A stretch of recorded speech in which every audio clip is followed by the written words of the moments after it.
मैं उस राज्य से हूँ जहाँ संत ज्ञानेश्वर, संत तुकाराम और संत रोहिदास जैसे अनेक संतों ने समाज को प्रेम और सद्भावना दी।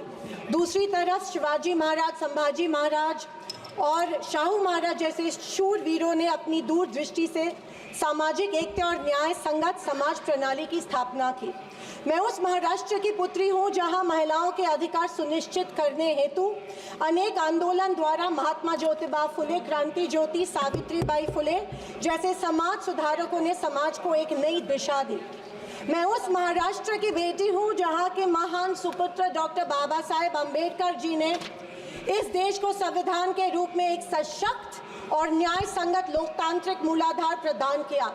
पर आज उसी महाराष्ट्र में बीजेपी के सरकार के शपथ विधि के बिल्कुल 5 दिन बाद उसी संविधान की प्रत की विटंबना की जाती है। मैं इस बात का निषेध करती हूँ। परभणी जिले में संविधान के प्रत की विटंबना की गई। संविधान के हीरक महोत्सव के उपलक्ष्य में जब मेरे विचार रखने का मौका मुझे मिला तो मैं ये जरूर कहूँगी कि संविधान सिर्फ एक किताब या नियमों की एक संगति सूची नहीं है, बल्कि मेरी जान है संविधान, मेरी पहचान है संविधान और इस देश की आत्मा है संविधान।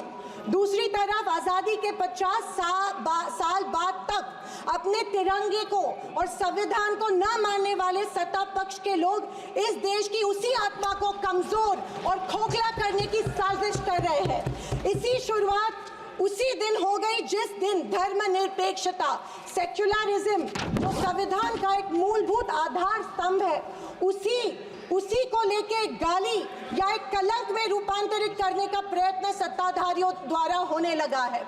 सेक्युलरिज्म को आज भी इस भारत देश की पहचान है, उसे सत्ताधारी पक्ष एक कमजोरी कर रहे हैं या एक बीमारी साबित करने की होड़ में लग गए हैं। संविधान की किसी भी चर्चा या बहस को ये लोग सिर्फ इमरजेंसी पर ले जाते हैं, पर ये भूल जाते हैं कि स्वर्गीय इंदिरा गांधी जी, हमारी पहली महिला पंतप्रधान इंदिरा गांधी जी ने उस वक्त के हालातों के मद्देनजर वो संवैधानिक कदम उठाए थे और उस दौरान हुए गलतियों की माफी भी देश के जनता से मांगी थी। और इतना ही नहीं, उनके विरोधियों ने गठित की गई कमेटी ने उन पर लगे सारे इल्जामों से उन्हें बारी कर दिया था। मैं आज इस सदन में पूछना चाहती हूँ मोदी सरकार से, सॉरी 400 पार का नारा फेल होने के बाद एनडीए सरकार से पूछना चाहती हूँ, आप मणिपुर पर देश की जनता से माफी कब मांगोगे? आप किसान आंदोलन में शहीद हुए 700 से अधिक किसानों के परिवारों की माफी कब मांगोगे?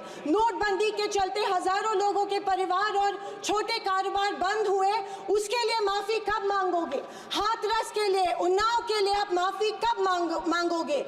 आए दिन महिलाओं पर हो रहे अत्याचारों के लिए माफी कब मांगोगे? जो बदलापुर में मासूम बच्चों के ऊपर मोलेस्टेशन हुआ, उसके लिए आप कब माफी मांगोगे?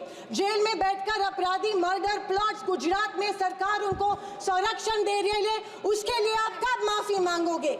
खैर, ये इनकी हिस्ट्री रही है या इनके डीएनए में है कि माफी सिर्फ खुद को बचाने के लिए अथॉरिटी में बैठे लोगों से मांगते हैं, आम जनता से ये माफी नहीं मांगते हैं। सत्ताधारी पक्ष के संविधान पर दिए गए भाषण सुनकर हंसी आ रही थी और अचरज भी हो रहा था, क्योंकि जो लोग इस देश में संविधान स्थापित होने के बाद हर पल संविधान को कोसते रहते हैं और हमेशा इस संविधान के विरोधी रहे हैं, उन्हीं को आज संविधान के गुणगान करते देख मन में प्रसन्नता हो रही है और संविधान के प्रति मेरी निष्ठा द्विगुणित हो रही है, क्योंकि ये एहसास हो रहा था कितने ही झूठ के पहाड़ बना लो, सच के आगे आखिर झुकना ही पड़ता है।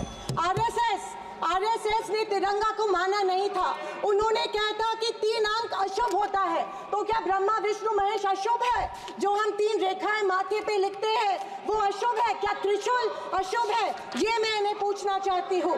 वर्ष 1993 में आरएसएस ने अपने श्वेत पत्र में संविधान को कचरे का ढेर करार दिया था। क्या ये तिरंगे के खिलाफ नहीं है?